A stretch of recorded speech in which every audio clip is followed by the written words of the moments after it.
La famille est là et ça me touche beaucoup, a eu l'idée d'envoyer ce qu'il appelait la fusée Exocet, c'est-à-dire votre serviteur en Suisse romande, et que Isabelle Bingli a dit trouvez-nous un moyen d'aller plus proche encore des gens, et que Franck a eu l'idée du camping-car et du zèbre.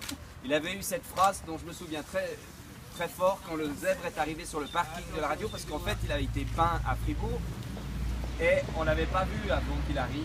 Et quand il est arrivé sur le parking de la radio, il a eu cette phrase, il a dit voilà, on va faire maintenant de la proximité comme j'ai toujours rêvé d'en faire en Suisse et pas seulement dans le monde, mais un jour il faudrait qu'on le fasse aussi au Burkina Faso.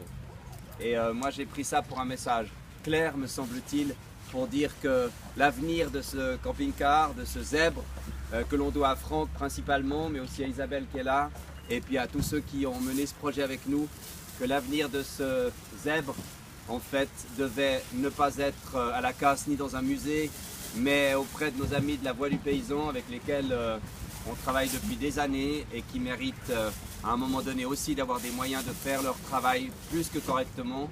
Et quand on a échangé avec Pierre cette idée, ainsi qu'avec Philippe Nanzer et d'autres, je me suis dit que c'était le meilleur moyen que ce zèbre ait un avenir et qu'il devait avoir un avenir là où les gens en avaient réellement besoin.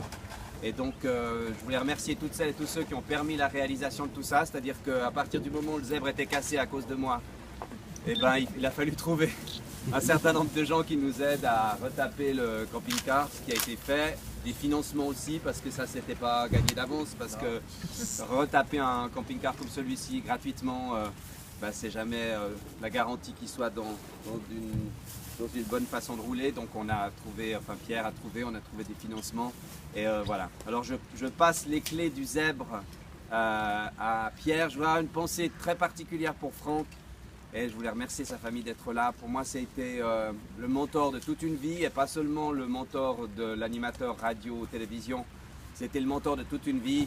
Il m'a dit le jour où il m'a convaincu avec Isabelle de venir à la radio suisse romande de l'époque qui est devenue la RTS, il m'a dit ceci: n'oublie jamais qu'on fait de la radio pour être proche des gens et si un jour ça ne devait plus être le cas, tu devras te battre pour que ça le soit. Donc pour moi la radio et la télévision c'est la proximité avec les gens et les gens d'ici et les gens d'ailleurs. Voilà Pierre. Merci.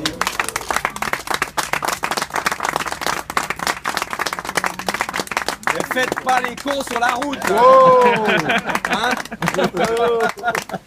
L'avantage avec Jean-Marc, c'est que j'ai pas besoin de parler. Parce qu'il le fait beaucoup mieux que moi. Mais je voulais vous remercier tous parce que sans tous les supports qu'on a eu, les aides, j'ai fait toute une liste des gens qui nous ont aidés, et particulièrement Jean-Pierre Strebel et toi.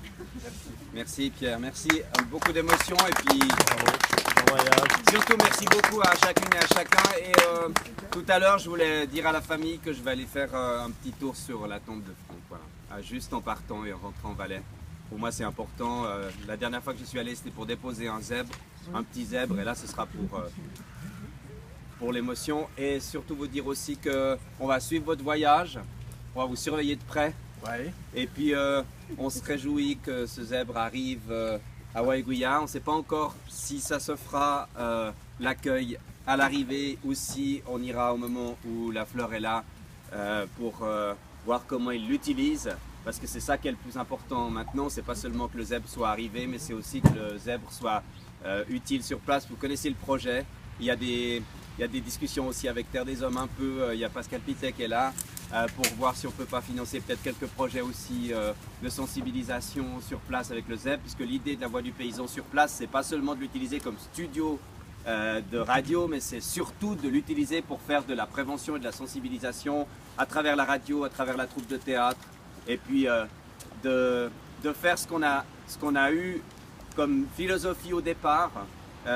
Quand l'émission des zèbres a commencé, je ne voulais pas jouer les nostalgiques, mais quand l'émission des zèbres a commencé avec Isabelle qui est là, l'idée c'était qu'on donne la parole aux enfants et que ce soit les enfants qui eux transmettent les valeurs et la sensibilité. Tu vois Séraphin, l'idée c'était pas de faire à la place des enfants, mais c'était de faire que vous soyez vous les mentors, c'est-à-dire que les enfants transmettent eux les messages plutôt que de nous faire ce travail-là, de proposer aux enfants de s'engager pour le faire, et c'est ce que la Voix du Paysan veut faire, et je trouve remarquable que des enfants puissent utiliser le zèbre pour faire ce qu'on a fait avec les zèbres. Voilà, merci beaucoup. Est-ce qu'on fait une petite photo avec l'équipe? Oui, c'est important, l'équipe. Ouais. Voilà. Est-ce que vous allez Voilà, futur voyage au Kerala en Inde pour Norflina Suisse. Est-ce qu'on fait une photo l'équipe. avec l'équipe?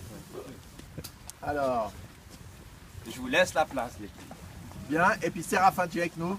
Vas-y, ça.